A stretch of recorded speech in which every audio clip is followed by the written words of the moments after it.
Cześć, z tej strony Marek. Witam Was jak co tydzień na naszym kanale Aranżacji Wnętrz. Po ostatnich odcinkach, w których mówiłem, jakie materiały używać albo jakich nie używać, żeby później w domu podczas normalnego życia było jak najmniej sprzątania, jak najmniej pracy, dostałem od Was sporo dodatkowych informacji, za co dziękuję, ale też pytań, co zrobić, jak już ten bałagan jest. No ja wiem, jeżeli leży i Wam nie przeszkadza, to nie przeszkadzajcie mu też, tak? Będzie taka harmonia. O, fajnie by było, gdyby tak mogło być, no ale niestety nie zawsze. Czasem ten porządek trzeba zrobić. Dlatego dzisiaj powiem Wam ciąg dalszy, jakie materiały używać, jakich materiałów nie używać, jakich rozwiązań bym się obawiał. No i też powiem, jeżeli już jest ten bałagan, to co z nim zrobić, żeby go szybko ogarnąć. Powiem Wam też, jakie faux pas tak naprawdę ja popełniłem przy urządzaniu swojego domu. Nieświadomie trochę, ale tak, ale zrobiłem i teraz mamy przez to więcej pracy.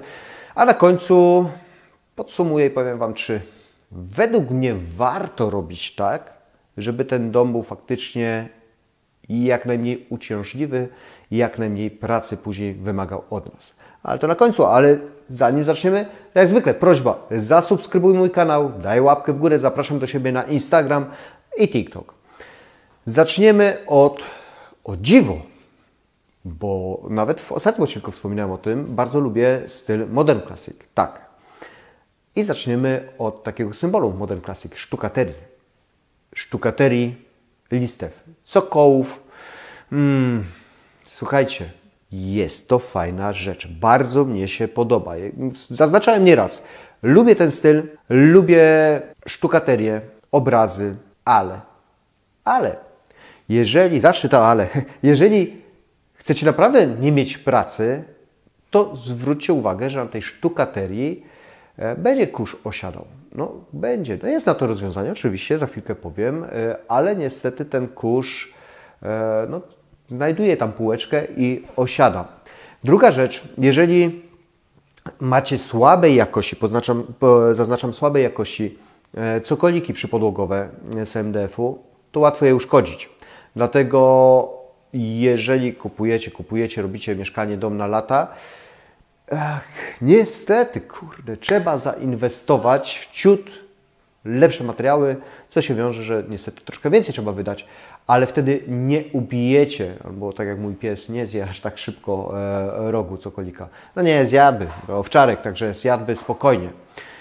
Dobrze, ale co jest, jeżeli macie już te listewki i chcecie go wysprzątać? Polecam Wam coś takiego. Takie czarodziejskie coś, takie frędzelki. Słuchajcie, no może nie sekund 5, bo jak tej sztukaterii macie naprawdę sporo, to troszkę się zejdzie, ale bez problemu takimi piórkami fajnie wyczyścicie. Bywa też tak, że możecie po prostu to włożyć do odkurzacza, wyczyścić i jest. Gdyby nawet nie, no to te same piórka robią robotę, bo po prostu ładnie to się elektryzuje, fajnie ten kurz się ściąga. Dobra, listwy były, teraz podłogi. Mówiłem Wam, że trzeba zwrócić uwagę na rodzaj podłogi, na kolor. Polecam jasne, zresztą tu macie ten odcinek, tak?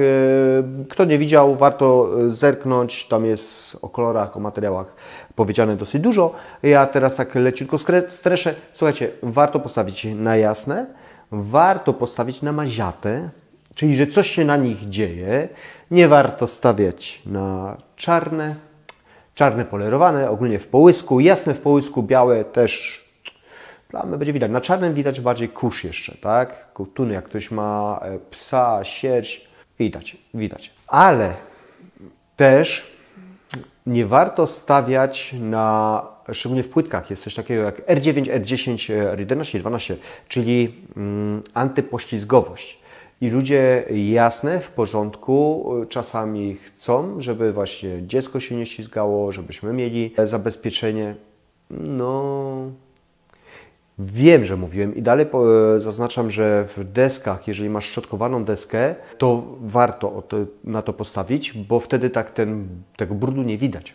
Nawet jak wspominałem, plastelina jak weszła, to wtedy łatwo wyczyścić, bo one nie są ostre wrzery, ale przy R10, 11, 12 w płytkach te wrzery już są głębokie. Dlatego jest ta płytka antypoślizgowa. no to niestety wtedy trudniej po prostu to odkurzyć. No dobrze, ale mamy podłogę jakąkolwiek, niestety czasem trzeba ją posprzątać. No tak to już jest. Co wtedy? Przede wszystkim, słuchajcie, nie zagracajcie sobie, nie zasłaniajcie sobie płynów, wiaderek, tak żebyście mieli je gdzieś ukryte. Odkurzacz, on powinien być pod ręką, bo na starcie już jesteście przegrani. Ja odkurzacz, no mam ten jeżdżący, o którym wspominałem już nie raz, tak, ale trzeba odkurzyć też porządniej, dokładniej. No to wtedy ja mam odkurzacz pionowy, który stoi, raz, dwa go sobie biorę i nim odkurzam. No bo słuchajcie, no komu chce się odkopywać 5 minut, aby dostać się do pomocnych rzeczy w sprzątaniu? Warto po pierwsze postawić na sprzęt, który macie pod ręką, na przykład, tak jak wspomniałem, odkurzacz pionowy, a po drugie na solidny, który na pewno wszystko dobrze odkurzy, a przy okazji ma funkcję mycia. Myje i odkurza jednocześnie. I znów sporo z pracy zaoszczędzonej, bo nie trzeba biegać po mopa. Poza tym macie odkurzone, umyte, 2 w 1. Kolejna sprawa, abyście się nie wkurzali. Zwróćcie uwagę na czas pracy akumulatora, bo jak macie dużą powierzchnię, to w sumie tak jak ja, no to nie może być to jakieś tam 20 minut pracy. Akurat prezentowany odkurzacz Philipsa działa aż 80 minut, więc fajnie. Aha, i nasadka posiada podświetlenie LED. Nie będzie wymówek, że nie zauważyliście brudu czy kurzu. Dzięki RTV Euro AGD za udostępnienie sprzętu do przetestowania, a Wy jak chcecie poznać więcej szczegółów, to zapraszam Was na stronę euro.com.pl. Zresztą link pozostawię w opisie. Dobra, była sztukateria, były podłogi, teraz idziemy do łazienki. Bardzo często widzę nie najmądrzejsze rozwiązanie.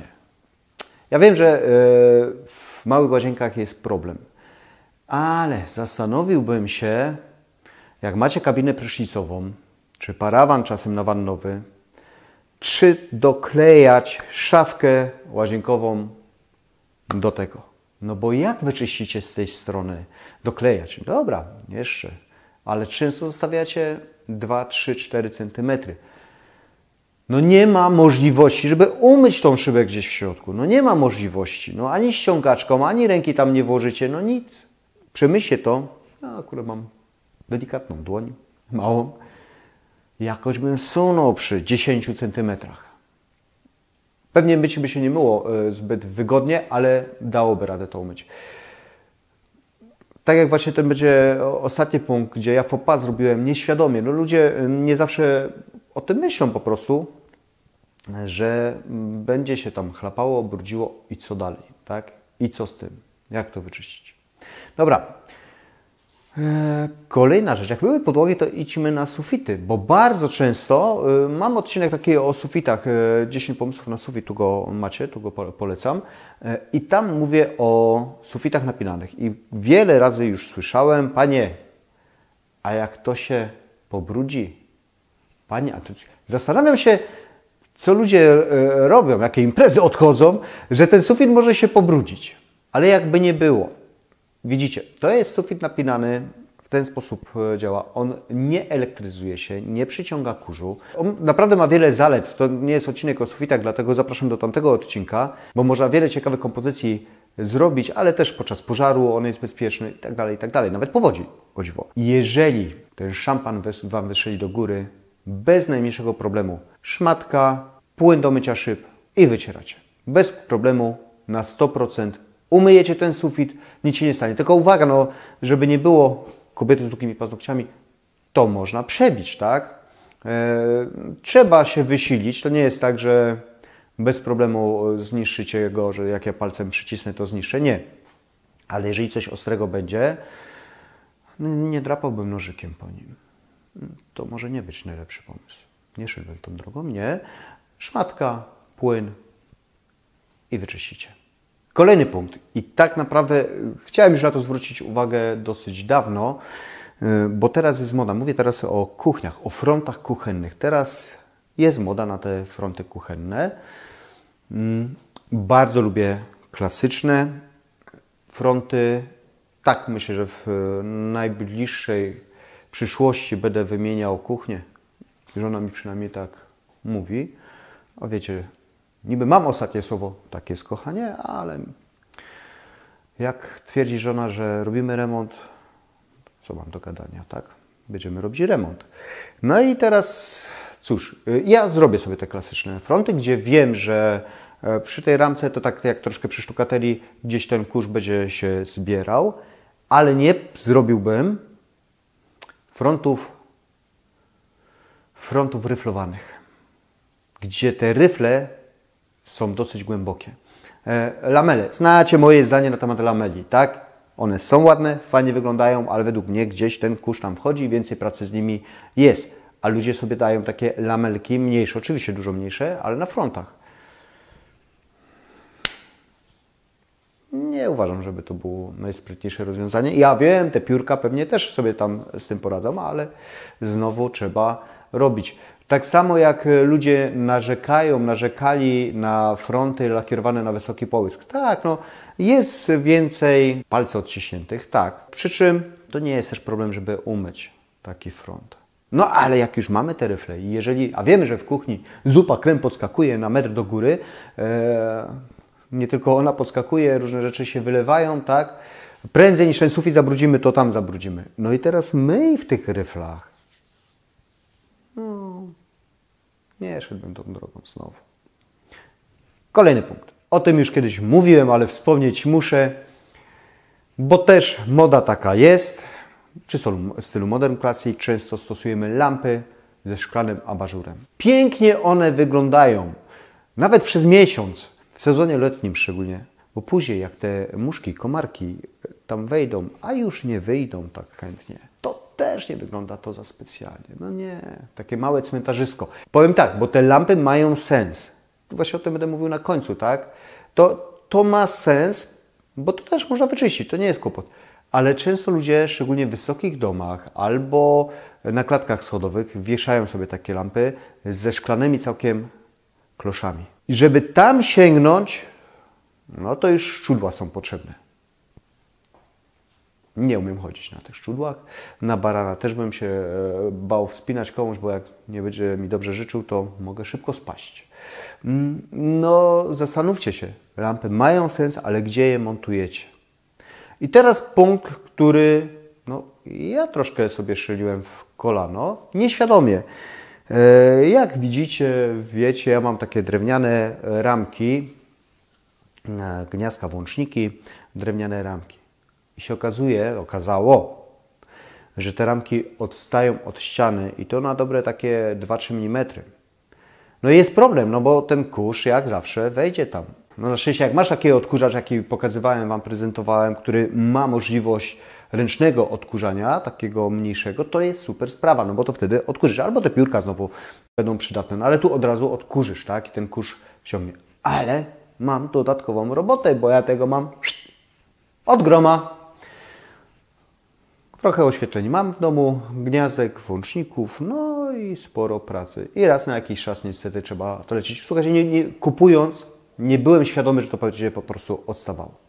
Przypomniało mi się, bo mówiłem o tych lamelach, ale też mam w domu druga rzecz, taka, panele 3D. I na tych panelach 3D też się kurz zbiera. No i cóż, znowu odkurzacz ręczny czy to mydełka na pewno pomoże, ale dodatkowa praca jest. No jeżeli nie chcesz mieć takich dodatkowych prac iluś, no to po to jest ten odcinek, żeby Ci to uświadomić. Ale dobrze, no teraz co zrobić? Czy zrezygnowałbym z tych włączników, gdybym o tym wiedział, bo to tak jak wspomniałem, zrobiłem nieświadomie, z tych paneli 3D. Czy warto ryzykować? Czy warto postawić na taki dom, naprawdę może czasami trochę minimalistyczny, ale na taki, że masz świetny spokój, masz naprawdę no jasne, podłogi, blaty, szafki i tak dalej trzeba umyć, tak? Ale właśnie pomagają w tym takie sprzęty, że masz tą pracę ułatwioną. Ale czy w ogóle nie stawiać na takie dekoracje, na coś, co Ci się podoba? No uważam, że nie.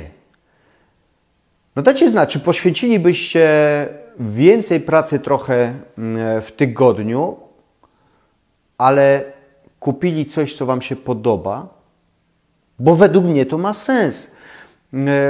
Z tych ramek i tak bym nie zrezygnował.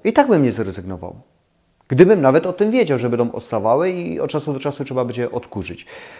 Z paneli 3D też bym nie zrezygnował. No bo co mi po tym, że ja naprawdę wtedy będę miał mało pracy, mało sprzątania i jak ja się w tym domu będę po prostu źle czuł. No to chyba nie o to chodzi. Na szczęście nie sprzątam cały czas w tym domu, ale przebywam bardzo dużo. No to tu jest sens. To jest ta esencja tego wszystkiego. Cały czas o tym mówię. Mamy tak sobie urządzić dom, żeby był praktyczny i jasny, to co wspominam, ale żebyśmy się przede wszystkim w nim dobrze czuli. I jeżeli się czujesz w minimalizmie, super, nie ma sprawy. Ale w Modern Classic, jeżeli wiesz, że będziesz odpoczywał teraz za 5 i za 10 lat i ta sztukateria będzie i ona będzie zbierała kurz. Ale mówisz, w nosie to mam.